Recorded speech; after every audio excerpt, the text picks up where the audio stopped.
Nabigla nga kami sa binalita ni Mike. Lahat nga kami dito ay nalulungkot sa pangyayari. But, well, we've got to be realistic at this point in time.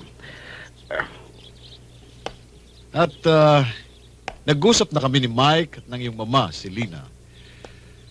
At Napagkasunduan namin na ipasok si Junjun sa isang institusyon para doon ay mabigyan siya ng lubos na pangangalaga. Institusyon? Hindi ba, Iha? I think that's the best solution. I'm sure you will agree. Mauubos lamang ang oras at panahon mo sa pag-aalaga ng bata. At paano naman ang karir mo?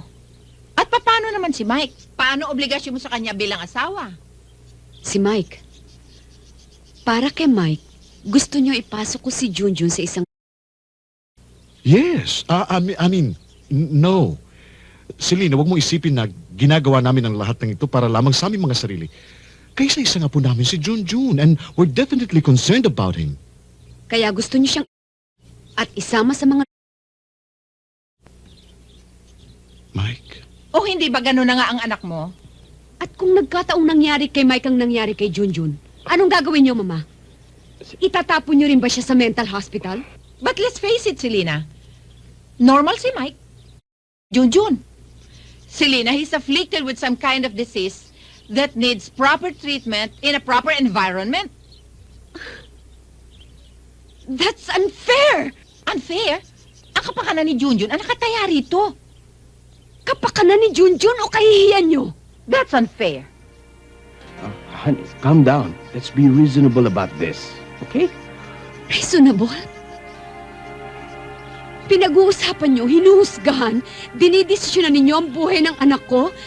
And you want me to be reasonable?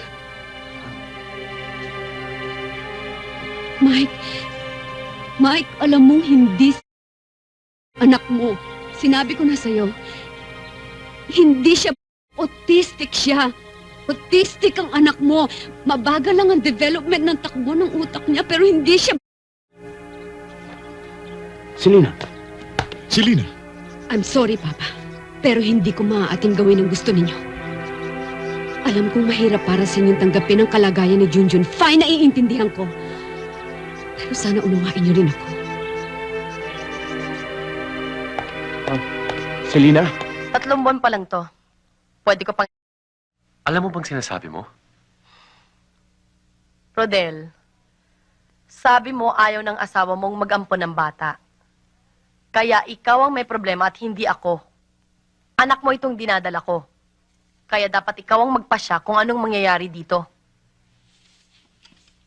Ano bang nakabalot sa puso mo? Bakal? Hindi mo ba naisip na anak mo rin yan? Wala akong kaugnayan sa batang ito, Rodel. Inupahan mo lang ang katawan ko para may matirhan siya habang lumalaki. Binigyan mo ako ng pera para buhayin siya. Pwes, pwede mo akong bigyan ulit. Para... Simple, di ba? Simple para sa'yo dahil akala mo ginamit lang kita.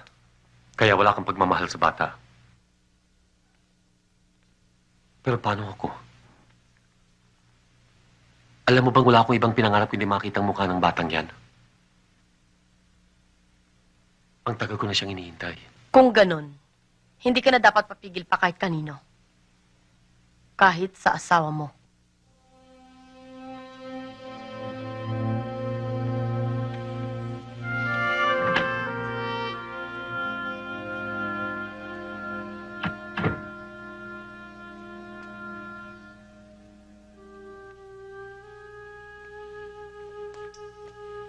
Hi! Sweetheart, bakit? Tumawag ako sa office mo. Sabi ni Gina, 4:00 pa lang umalis ka na raw. Ah! Nandun ako sa opisina ni Dick. Siguro hindi alam ni Gina. Sabi niya, umuwi ka na raw. Talagang pauwi na ako eh. Kaya lang hinarang ako ni Dick. Then we had a couple of drinks, napahabang daldalan. You know. Tama na, Rodel. Ayoko na makinig sa mga alibis mo. Ba't di mo na lang sabihin sa akin ng totoo para matapos na? Anong totoo? Na may babae ka. Ayang ka na naman. Anong ayang ka na naman? Rodel, hindi ako... Kung may tao sa mundong ito na nakakakilala sa buong pagkatao mo, ako yun. Kung ganun alam mo, hindi ko magagawa sa iyo yun. Alam mong ikaw lang ang mahal ko, hindi ba? Kahit nagmamahal, pwede magkasala. Rodel, kung gusto mo na akong iwan, sabihin mo na lang sa akin kesa malaman ko sa iba. Ano bang pinagsasabi mo?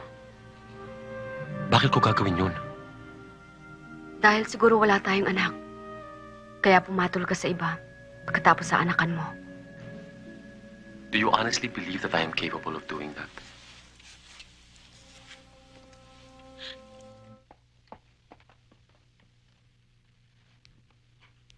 Ging! Kuya? Kuya? Kuya?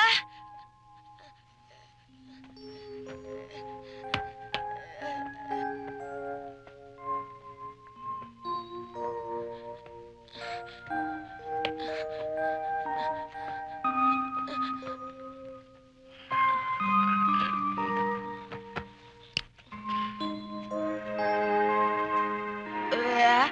Sino ba eh? Ging! Siya si Sen. Angga siya? Siya si Ging. Kapatid ko. 14 na taong gulang. Isip musmus. Masasakitin siya. Lagi siyang pinaglalaroan. Binibiro ng kamatayan. Ging. Ging. Bumalik ka na doon sa kwarto mo.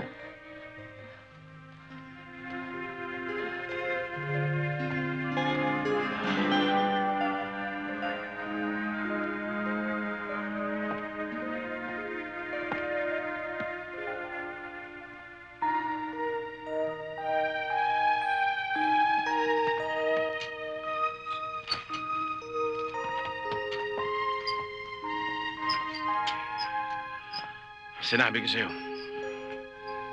tapos ako ng fine arts. Puro bola lang yun. Isa akong falsifikador.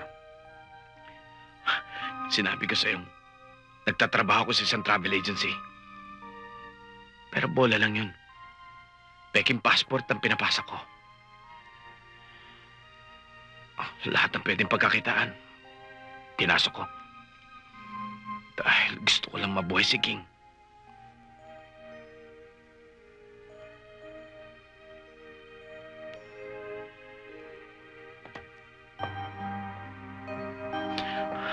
Ayoko mawala sa akin si King. Magpapatuloy ako maging masama kung kinakailangan. Huwag lang mawala sa akin ang kapatid ko. Muntik na siya mamatay. Pero dahil doon sa perang kinuha ko sa'yo, naibili namin siya ng mga gamot na kailangan niya. Iyan din ang dahilan kung bakit nandun ako sa inyo kanina.